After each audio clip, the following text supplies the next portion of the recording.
Halo, kami dari kelompok 9 akan menerangkan mengenai jaringan salvitron, jaringan perseptron.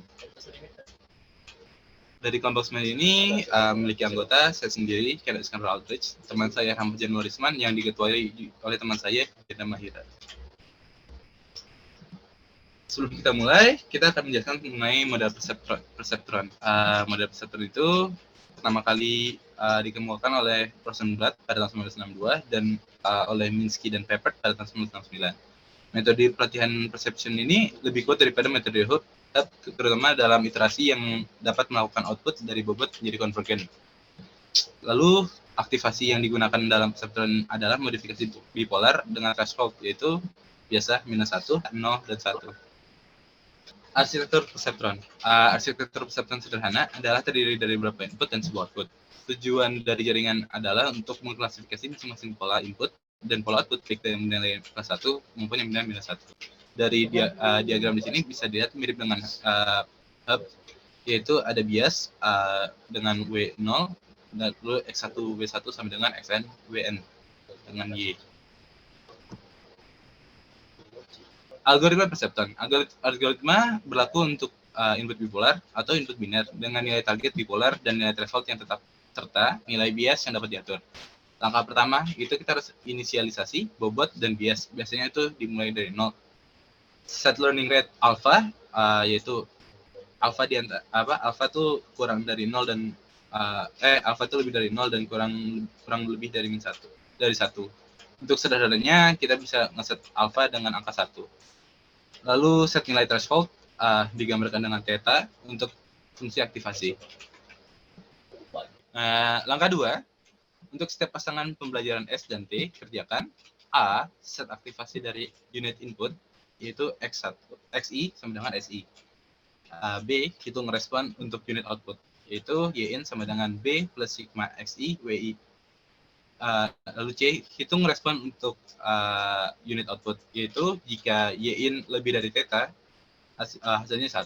Jika YIN di antara minus theta sampai dengan theta, itu nilainya 0, dan jika YIN kurang dari minus theta, itu hasilnya -1. D, perbaiki bobot dan bias. Jika terjadi kesalahan pada pola ini, yaitu jika Y, output akhir tidak sama dengan target, maka delta W adalah alpha dikali target dikali X1. WI, W baru, sama dengan WI W lamanya ditambah delta W, yaitu yang rumus di atas. Lalu B baru sama dengan B lama ditambah delta B. Delta B sendiri itu rumusnya adalah alpha dikali target. Namun jika Y sama dengan T atau output sama dengan target, maka WI barunya itu sama dengan WI lama dan B barunya itu sama dengan B lama. Nah, langkah ketiganya itu kita lakukan iterasi terus-menerus hingga pola memiliki output jaringan yang sama dengan targetnya. Artinya jika bila semua output jaringan sama dengan target, maka jaringan telah mengenali pola dengan baik dan iterasi dapat dihentikan. Nah, untuk contoh soal, kita buat jaringan perseptron dengan menyatakan fungsi logika N dengan menggunakan masukan biner dan keluaran bipolar dengan alpha adalah 1 dan theta adalah 0,2. Nah, ini ya. Kita kasih bikin tabel. X1, X2, T. Jika X1-nya 0, X2-nya 0, maka targetnya -1 karena kita menggunakan N. 0, 1 itu -1, 1, 0 itu tetap -1. Jika 1 dan 1, maka hasilnya akan menjadi 1. Dari situ rumus Y-nya itu jika Y-in lebih dari 0,2, lebih dari tetanya, maka hasilnya 1. Jika Y-in di antara sama dengan minus 0,2 dan 0,2, itu hasilnya bakal 0. Jika Y-in kurang dari minus 0,2, maka hasilnya itu -1. Nah, ini iterasi yang akan kita lakukan. Pertama kita nyatakan dulu W1, W2 dan B-nya itu 0. Kita inisialisasi agar mudah. Lalu kita masukkan rumusnya.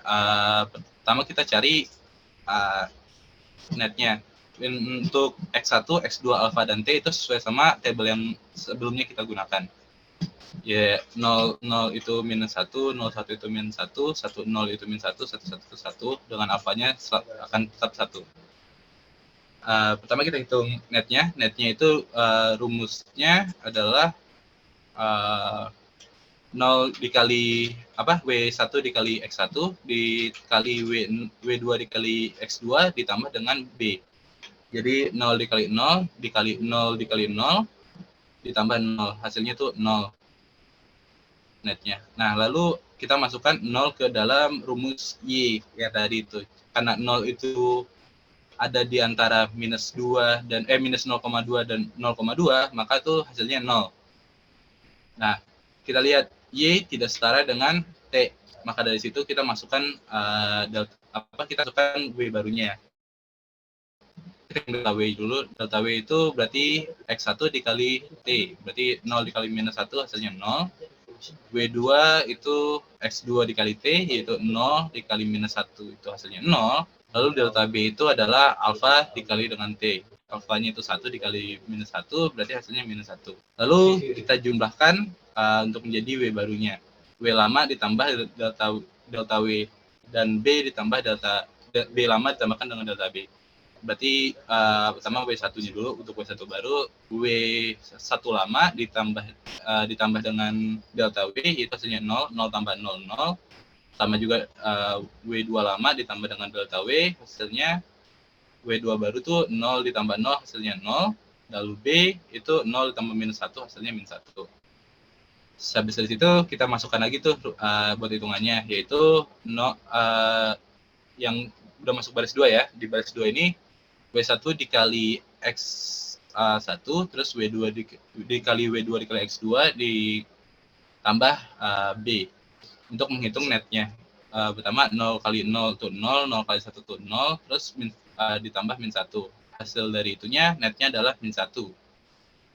Jadi 0 dikali 0, 0 tambah 0 ditambah min 1. Hasilnya min 1 netnya. Lalu kita masukkan ke rumus. Karena min 1 itu kurang dari min 0,2, maka hasilnya min 1.